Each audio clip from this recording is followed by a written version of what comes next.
दृष्ट कोणाकोणाला होते? दृष्ट माणसाला होते, कुटुंबातील कोणालाही होऊ शकते, मुलींना, मुलांना, घरातील ज्येष्ठांना, तरुणांना, कुणालाही होते, जनावरांना होते, शिजलेल्या अन्नाला दृष्ट होते, घर जर का तुमचं आलिशान भव्य दिव्य घरामध्ये सगळ्या वस्तू सुखसुविधा असतील त्यालाही होते, वाहनाला दृष्ट होते,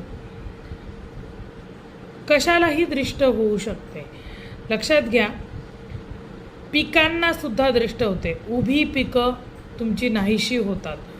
सुंदर ताजी ताजी फुलं आलेली आहेत, त्या फुलांना सुद्धा दृष्ट होते. देवी देवतांचा शृंगार करतात आणि त्यांना सुद्धा दृष्ट होते. विचार करा, देवी देवतांना सुद्धा होते.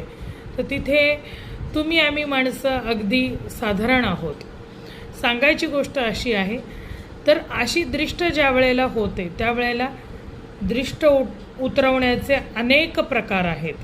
त्यातले काही मोजके प्रकार मी तुम्हाला 1-2-3 व्हिडिओमध्ये सांगणार आहे.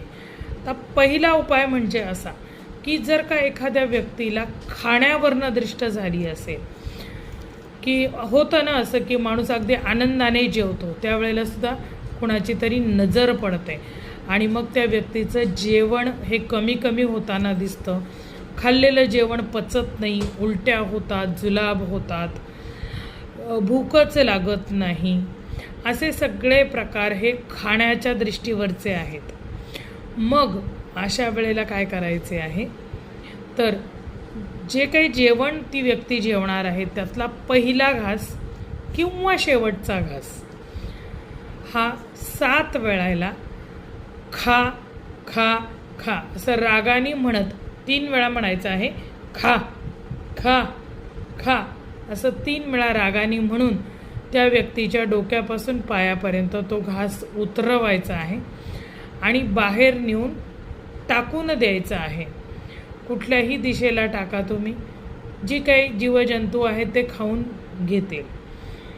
पण अशा प्रकारे खाण्याची जर कुणाची नजर बसली असेल तर ती ह्या उतार्याने निघून जाते.